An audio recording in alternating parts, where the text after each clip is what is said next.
नमस्कार शेतकरी मित्रांनो. महाराष्ट्र राज्यामध्ये कधी जास्त पाऊस तर कधी कमी पाऊस पडतो. यामागची नेमकी कारणे काय असतात याची संपूर्ण माहिती मी तुम्हाला देतो. आणि यावर्षी दुष्काळ पडणार का? किंवा कोणत्या वेळी पाऊस पडणार?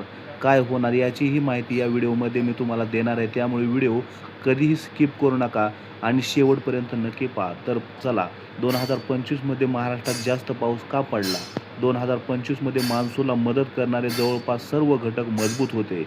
बंगालच्या उपसागरात वारंवार कमी दाबाचे क्षेत्र तयार झाली. कमी दाबाचे क्षेत्र म्हणजे पावसाची फॅक्टरी समजा.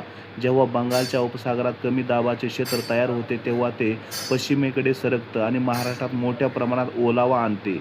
2025मध्ये असे अनेक कमी दाबाची क्षेत्रे तयार झाली होती. त्यामुळे विदर्भ, मराठवाडा आणि पश्चिम महाराष्ट्रात चांगला पाऊस झाला.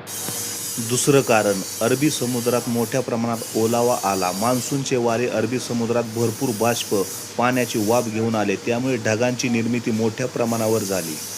तिसरं कारण, मान्सून ट्रफ हा महाराष्ट्राच्या जवळ होता. हा एक कमी दाबाचा लांब पट्टा असतो. तो महाराष्ट्राच्या जवळ राहिला की पावसाच्या सरी सतत पडतात. तर चौथं कारण, हवामानातील जागतिक परिस्थिती अनुकूल होती. एल निनोचा प्रभाव कमी होता. त्यामुळे भारतीय मान्सूनला अडथळा निर्माण झाला नाही. मग 2026मध्ये पाऊस कमी का आहे? या वर्षीची परिस्थिती अगदी उलटी आहे. मान्सून वेळेवर पुढे सरकला नाही. केरळमध्ये दाखल झाल्यानंतर मान्सून काही दिवस अडकून पडला. त्यामुळे महाराष्ट्रात त्याची प्रगती मंद झाली.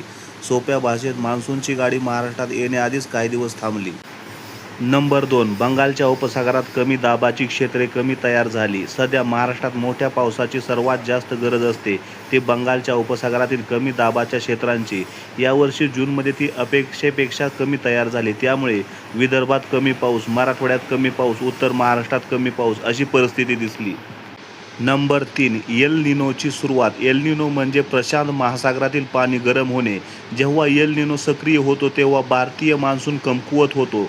ढगांची निर्मिती कमी होते, पाऊस कमी पडतो. यावर्षी त्याचा परिणाम काही प्रमाणात दिसू लागला आहे.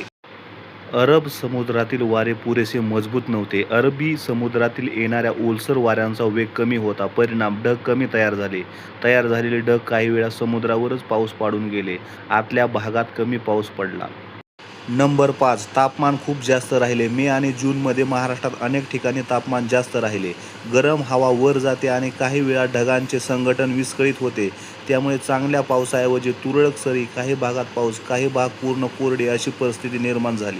तरी देखील काही जिल्ह्यात पाऊस आणि काही ठिकाणी नाही. असे का? कारण यावर्षी पाऊस विखुरलेला आहे. उदाहरण, कोकणात मुसळधार पाऊस, त्याचवेळी मराठवाड्यात कोरडे वातावरण. हे कमी दाबाच्या क्षेत्राचा अभाव आणि मान्सूनच्या पट्ट्यांच्या स्थानामुळे घडते. येणाऱ्या काळात पुढे काय होऊ शकते? बंगालच्या उपसागरात नवीन कमी दाबाचे क्षेत्र तयार झाले.